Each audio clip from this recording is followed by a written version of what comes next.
Mayong hapon mga kabisaya, no? Mayong hapon coaches.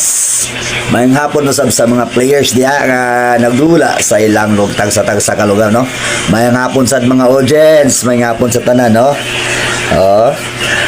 Napunta dugang idukag sa atong dulang basketball, oh.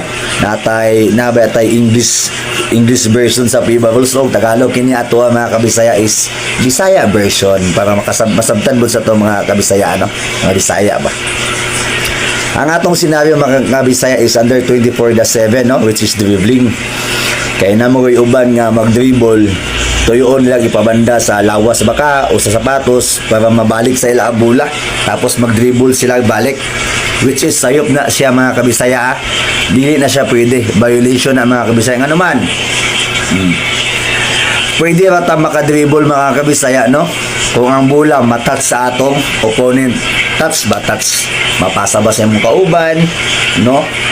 Mahapak ba sa imong kontra nga ikaw na po nakakuha kay touch man, no? Touch. Kunya maitsa ba nimo ang bola, no? Pwede ka, okay ka pwede ka makadribble, mapambol ba siya? Pwede nga kung matouch sa imong kontra, no?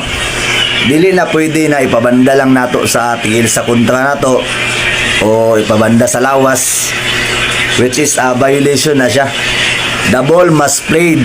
Ang bola gid mga kabisaya is dula gid para sa kamot, no? Matats sa kamot, touch, no? Dili kay sa mga lawas o sa tiil, no? Okay, please like and share. Bisaya Tabay. Salamat.